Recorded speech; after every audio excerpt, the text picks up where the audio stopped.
Hey, moms and dads, when you're tired, it's easy to be reactive and be agitated by your kids. So prioritize yourself and sleep better with Cozy Earth's ultra soft, temperature regulating sheets and PJs. Look, we wrap ourselves in Cozy Earth 24/7. Make sure you use our special code for 40% off. These Cozy Earth bamboo sheets make a huge difference for us. These are the softest, coolest, most luxurious sheets you will ever own. We fall asleep quicker, we stay in that deeper sleep, and we just feel more refreshed in the morning. We've also noticed, look, at night when we change into our Cozy Earth pajamas and just casual wear, it kind of invites us to settle into sleep mode. And it's risk free. Take 100 nights to decide with the Cozy Earth sleep trial. And every Cozy Earth bedding product comes with a 10-year warranty. Visit cozyearth.com/calm and use my exclusive code CALM for 40% off best-selling sheets, towels, pajamas, and more. And let Cozy Earth know you heard it from us. That's cozyearth.com/calm with the code CALM for 40% off. For kids like ours, the best learning is fun and interactive. We know so many kids who love IXL because their video tutorials and games just help kids feel smart and successful. Take a moment and check out ixl.com/Kirk. IXL is an online learning program that can be used by any student from K to 12, whether they are struggling in a particular subject or if they're homeschooling. IXL allows our kids to learn at their own pace and be independent. And you know our kids love that. On IXL, kids can explore any topic in any grade level, and they're not forced into a single learning path. Our kids thrive on positive feedback, and IXL consistently reinforces success. Make an impact on your child's learning. Get IXL now. Calm Parenting Podcast listeners get an exclusive 20% off an IXL membership when you sign up today at ixl.com/Kirk. So visit ixl.com/Kirk to get the most effective learning program at the best price. What really sets you off as a parent? What are your triggers that cause you to react? We talked all last month about kids with big emotions, but what about parents with big emotions? So I asked our friends on Facebook, what does set you off? And the responses were overwhelming. There are a lot of triggers out there. Well, I want you to be free from these triggers. So that is what we are going to discuss on today's episode of the Calm Parenting Podcast. Welcome. This is Kirk Martin, founder of Celebrate Calm. You can find us at celebratecalm.com. If you need help, reach out to Casey, C-A-S-E-Y, at celebratecalm.com, because we're going to talk about messes today. He was one of the messiest kids you will ever meet. But he's not anymore, which is interesting. So reach out to him, tell him what you're struggling with. We'll reply back to you. If you need help with anything, booking a live event, help with our sale. We have a huge holiday sale. Christmas holidays are coming up right now. Look, my goal is I want you to be free from these things once and for all, and to actually have tools to discipline your kids so that you still build a close, trusting relationship with them instead of ending up with like endless consequences and taking away screens. All those things. So let's get control of ourselves first. That's what we're going to talk about today, and will set us up for a really nice next year. So here are a couple responses from parents. My trigger is the messes my kids leave. I don't need my house to stay overly spotless, but I need a decently tidy home. Like I need it for my sanity. I can go from a 0 to 100 pretty fast when I walk through and see a trail of mess. There's school books on the table, lunch plates, crumbs, snack wrappers, dirty clothes on the floors, one shoe in the hall, one in the entryway, blankets all over, and don't even get me started with the bathrooms. Look, Mom, if I came to your house, I'd intentionally want to leave a mess just to set you off, because I really am a jerk like that. But then I would pay someone to come and do a deep cleaning or organizing for you, because I'm also a nice guy sometimes. I'm kind of kidding with that, but I can hear how much that irritates you. Here's another honest reply from a good mom. Messes trigger us, she's talking about her husband, to anger because we both grew up with lots of messes and clutter, and it makes us frustrated. I get that one too. I get upset when I clean most of the day and then evening comes and the kids decide to do a painting project, cook something for themselves, and they leave everything on the table. And I ended up yelling, "Go clean up the mess. I need a spotless house. I worked on it all day and this is how you don't love your mother." The results end up bad. The kids refuse to clean up, and if they do, they're resentful. So, I get all of that. I share that frustration with you. So when I sat down after this Facebook post, I went through everything and I was kind of laying out my thoughts. I originally thought I would share how to get kids to clean up more. But as usually happens, when I began thinking about this and writing down my thoughts and kind of detailing how we dealt with this in our home, the results honestly kind of surprised me. And you will probably not like my initial ideas, but if you follow this action plan, it will release you from so many triggers and so much frustration, so much anger and resentment. It's liberating, partially because many of you are breaking generational patterns of reacting to triggers and dealing with stuff from childhood you learned from your parents. Now, look, I'm going to highlight messes as a trigger in this episode, but even if that isn't your trigger, apply the same exact action steps to your triggers in order to be free from them. So, number one, you're going to hate me for this, but just do it. Sit in the midst of the mess without fixing it. Without fixing it yet. We're going to get to ways for your kid to help your kids start picking up and be responsible for themselves. But right now, I want you to sit in the midst of your mess without even trying to fix it. Look around at it. I am not saying that you're going to not do anything about this or remedy this, but I implore you, I encourage you, I even dare you to do this. One day, sit down in the midst of the mess or the chaos, if that's your trigger, right? If that's your trigger, sit in the midst of the chaos, so the kid's fighting and they're running around. Sit in the midst of it without fixing it right away. And then I want you to really think about this.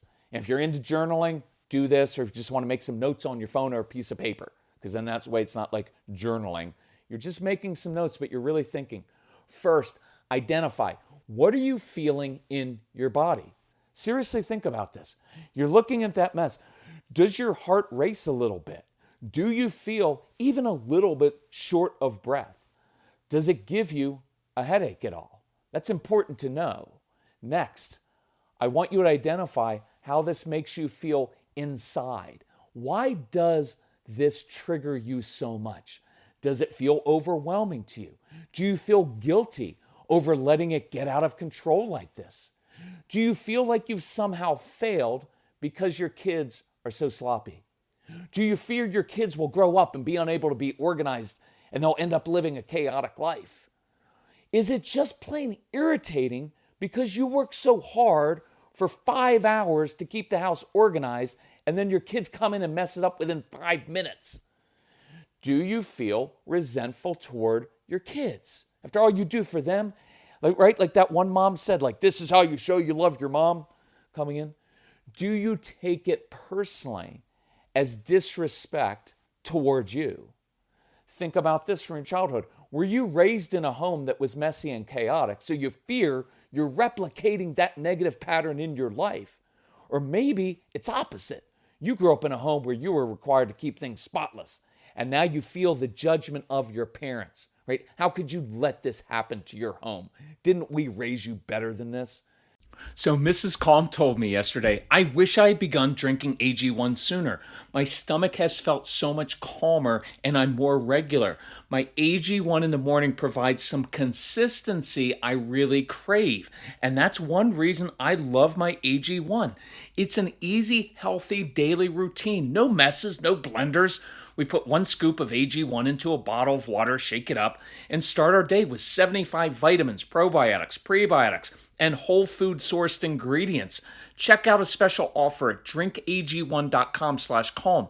Look, I've got more energy, better mental clarity, and AG1 supports my immune health. And that's why I've been partnering with AG1 for so long. Be an AG1 couple like us. AG1 is offering new subscribers a free $76 gift when you sign up. You'll get a welcome kit, a bottle of D3 and K2, and 5 free travel packs in your first box. So check out drinkag1.com/calm to get this offer. That's drinkag1.com/calm to start your day with a win. Or maybe the one way you learned, think about this one. The one way you learned to get your mom or dad's affection or approval was to be clean and organized. Some of you learned how to get your mom and dad's approval by being the good child, by always following their directions, by doing schoolwork really well, because you watched your siblings not get that. And then you learned, oh, if I'm just a good child, my mom and dad like me and they give me good attention. Those things are really important in life. So this stuff can be really deep inside. Think about this. Do you now sound like your mom or dad as you walk around ranting about messes?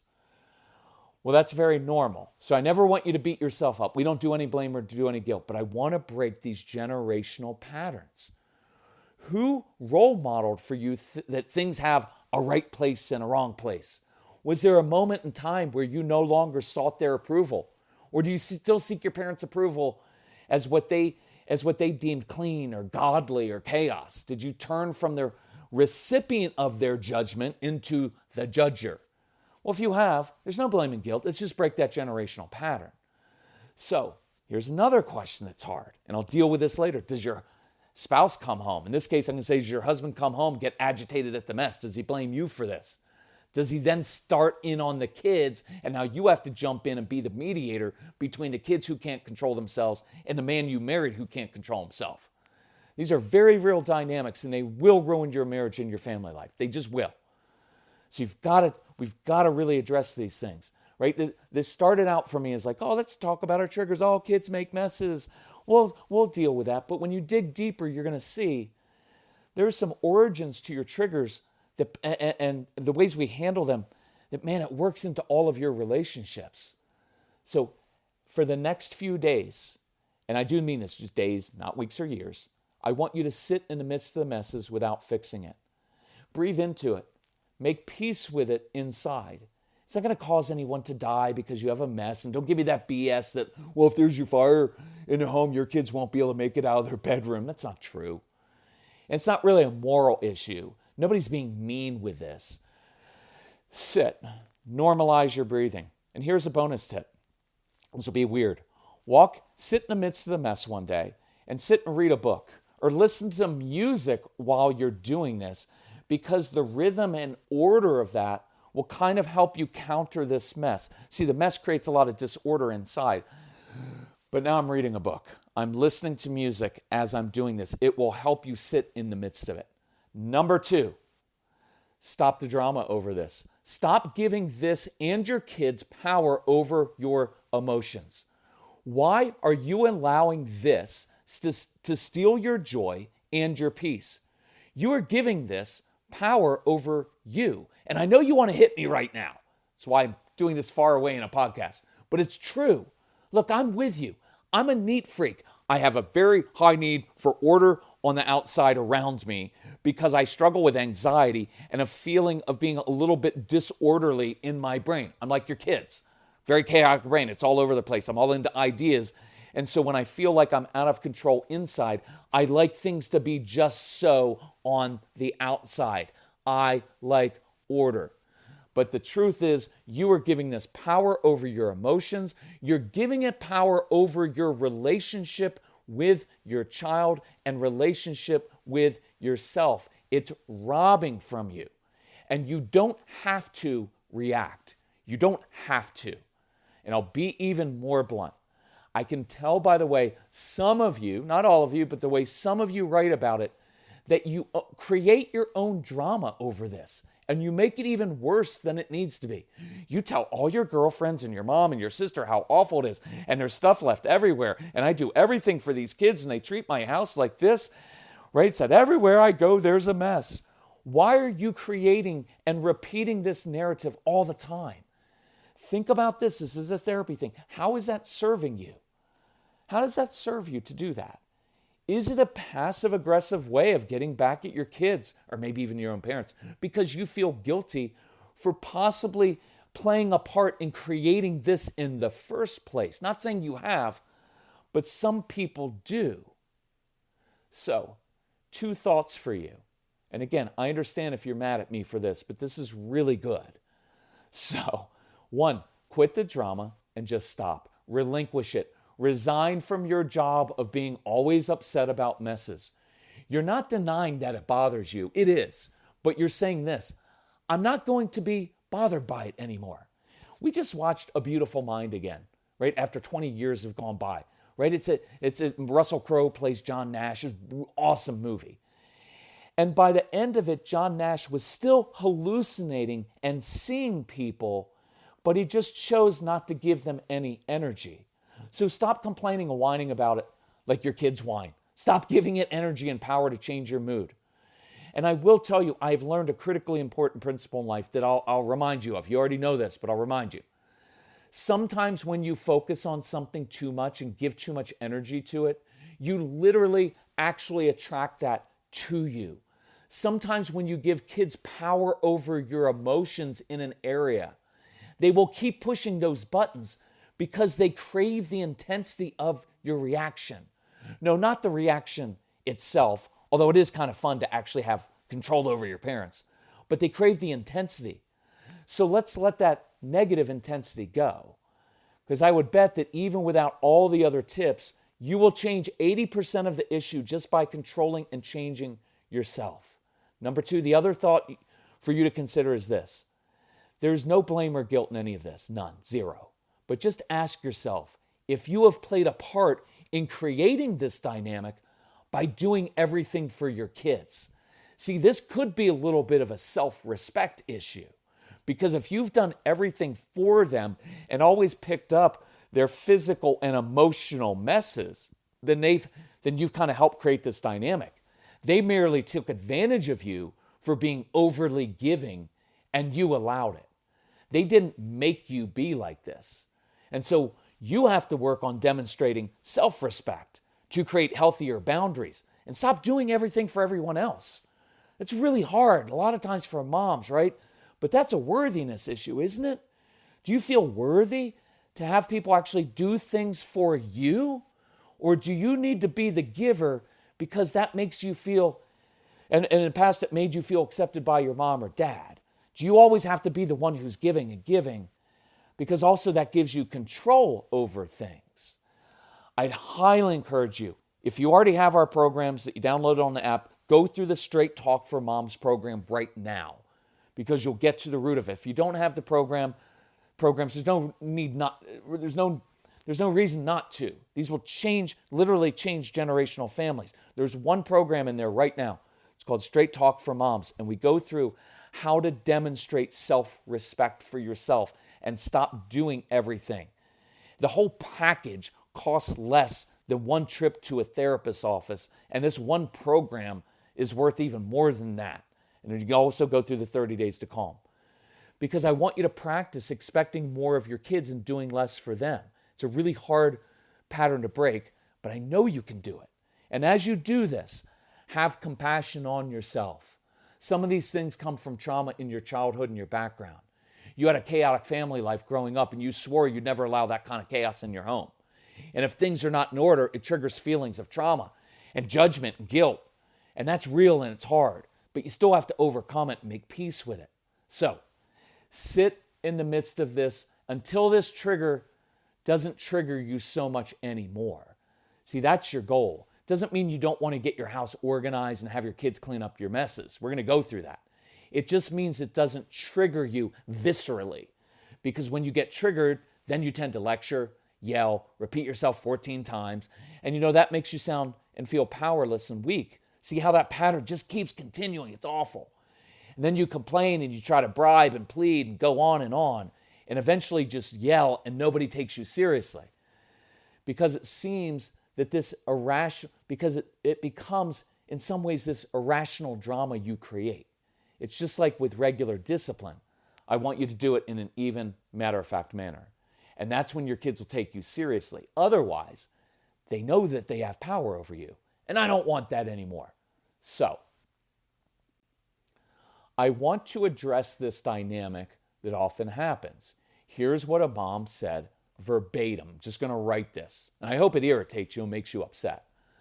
My husband comes home from work, sees a mess, and walks around the house asking all the kids, who did this, in an angry way.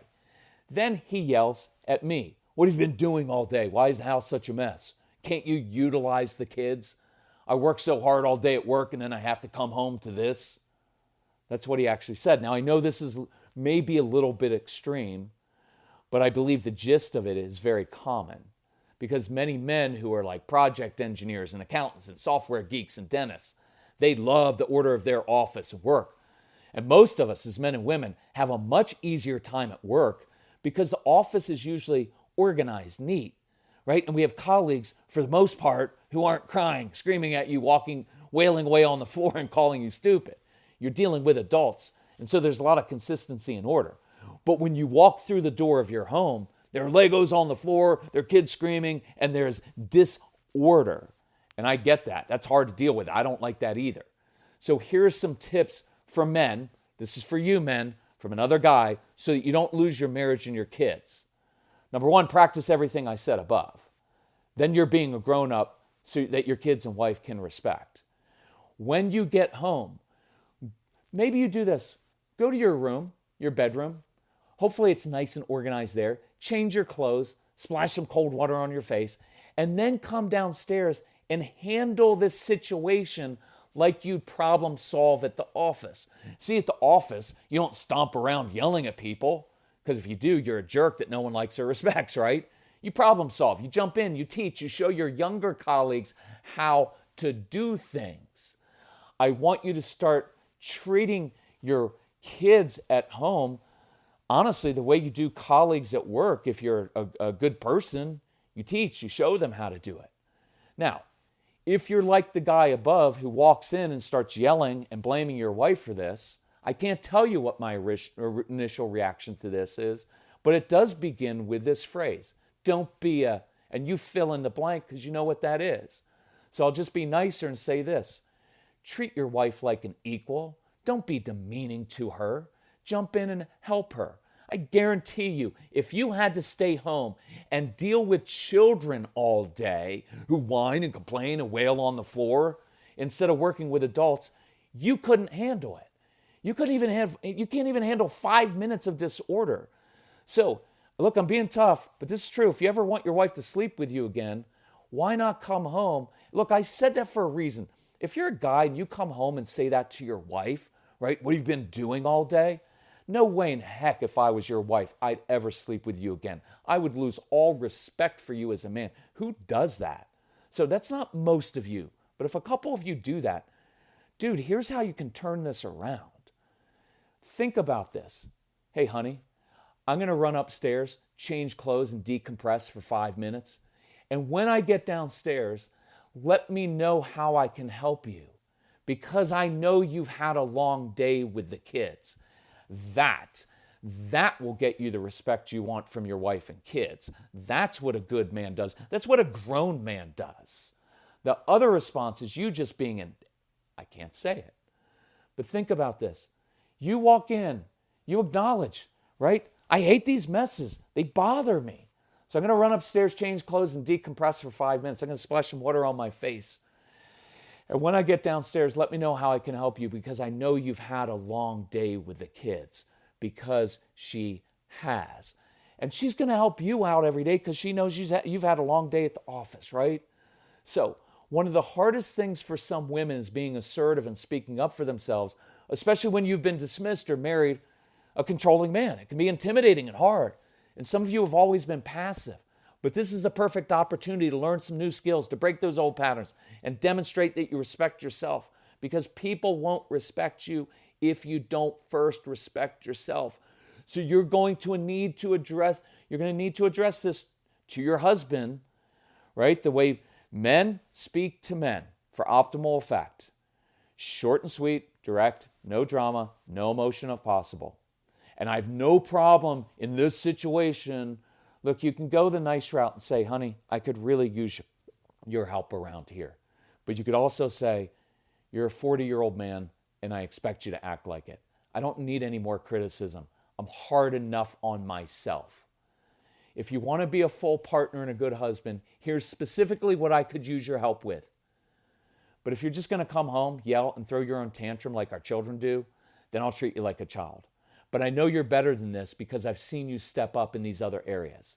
Now, that's not perfect by any means, but it's critical to learn how to speak up. So do listen to that Straight Talk for Moms, because I go through a lot of scripts to learn that principle. No one will respect you until you first learn to respect yourself. And I know you're capable of doing that, moms. It's just really hard.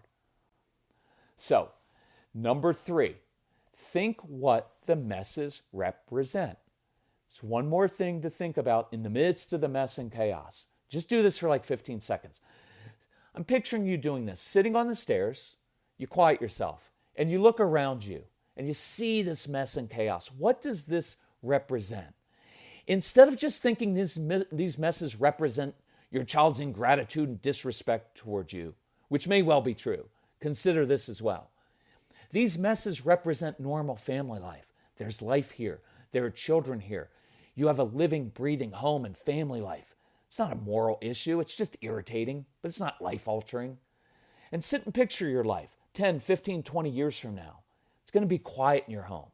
It's just going to be you or you and your spouse. And odds are that by that time, you won't have much spark between the two of you. I'm kidding, but not really. It happens. What are you going to talk about that's new and fresh after 30 years, right after 30 years from together? I'm not trying to be funny or tragic. It's just reality. Look, you're going to be thrilled when your kids are gone at first because your house is going to be so clean and tidy. But one day, you're going to miss what this represents. Kids running in and out, life, family. So at least force a little smile. Have you noticed something? We haven't even mentioned your kids' role in this yet, have we? We're going to get to that. Number 4, expect it, normalize it. It doesn't mean accept it, but it's normal.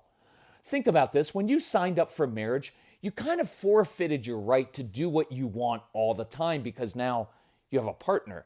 You have to sacrifice sometimes. You have to compromise.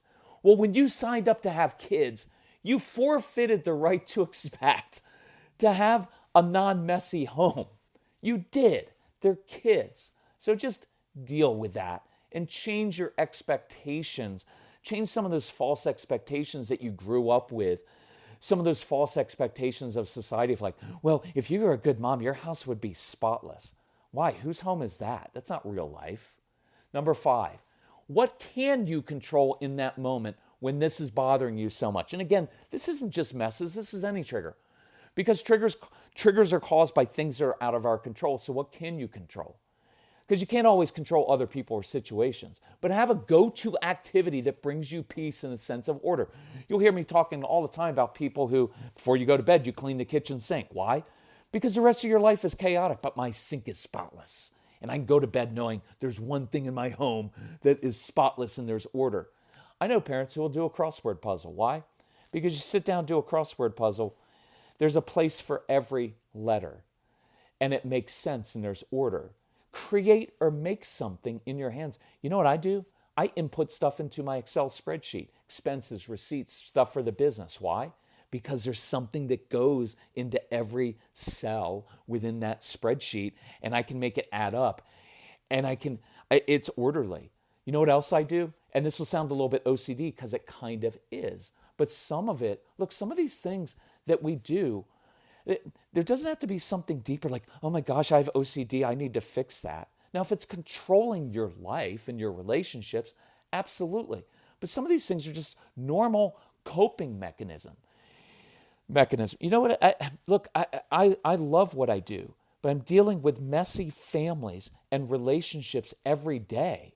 And for me, I'm kind of a sensitive person, despite being a jerk. I'm also a sensitive person, and it affects me. And there's chaos and disorder. So I count things all the time. Like I count my number of steps in a day. When I go on hikes, I'm counting my elevation gained. I'm competing against other people in record times. Am I doing that because I need to be validated because I'm an amazing athlete on the trails? No, nobody knows or cares. but it's something where I know, hey, if I'm going to set this record, I need to keep X pace on my hike. And to be number one in my age group, I've got to make it up to Delta Lake in under an hour and 29 minutes. A couple of weeks ago, I did it in an hour 17. I crushed it. Well, what is that? That's creating order. It's something I'm in control of. And I can look at it on my little screen and see, I made it in that time. See, my receipts, all my steps, all those things, that's creating order. It's concrete, it's divisible, it's orderly. So find those things for you. Find an area that can be a refuge in your house, your kitchen sink, your bathroom, your bedroom. Let your own room be a refuge. Number 6, here's an option for perhaps a certain room or several rooms. And I do mean this, you're going to want to hit me again.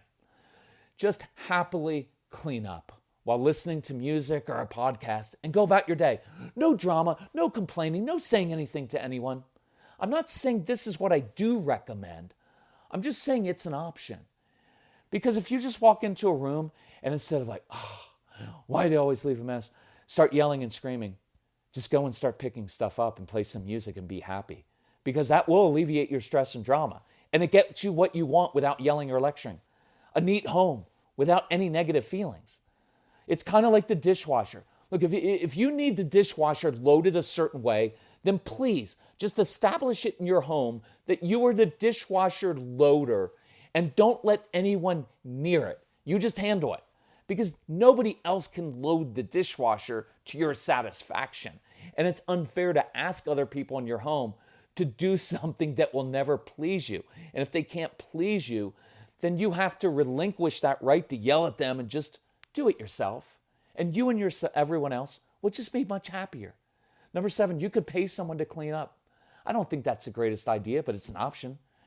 You could, look, there's some kids in your neighborhood who won't clean at their home, but they're awesome for other adults, like your kids. You could hire someone else's kid who won't even clean up their home, but they would be thrilled to help your home because you're not their mom. And you don't even have to pay a kid as much. Number 8, I'm going to end this section on what you can do by reiterating this. I want you to sit in the mess. Practice this over the course of the next few days and maybe weeks until you have some limited mastery over this trigger. You're never going to be 100% okay with messes, and that's okay. Don't judge yourself for it. It's hardwired in there, probably because of how you were raised. But get enough mastery or control over it that it doesn't trigger you in a visceral way and cause you to react and hurt relationships.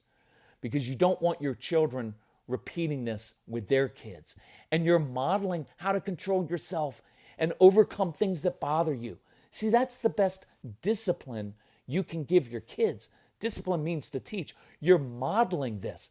And think about this. They're literally watching you change right in front of their eyes. See, that's what changed Casey ultimately. It wasn't me changing him directly. He watched me go through this process of being a very emotional, reactive man, and he saw me learn how to calm himself. That was the greatest lesson I ever taught him. It didn't take any words, didn't take a lecture. He watched me.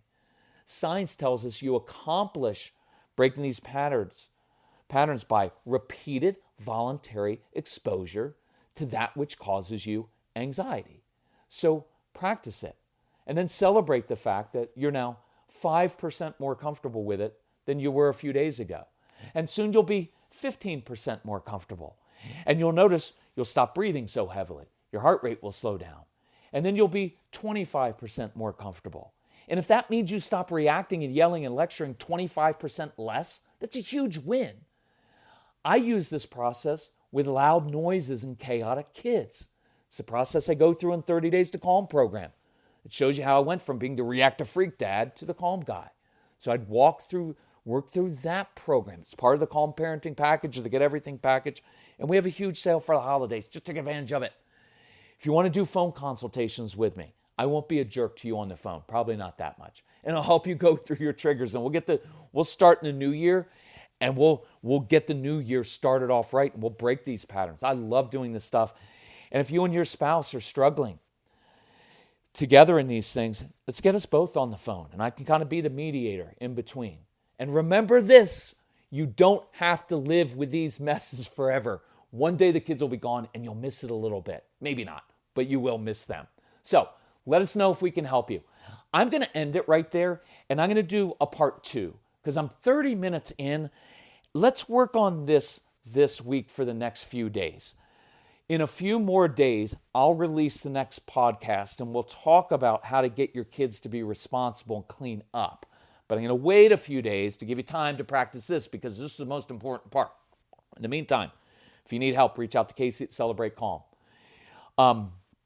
Thank you for listening. Thanks for sharing this with other parents. We do appreciate it. Love you very much. Talk to you soon. Bye-bye.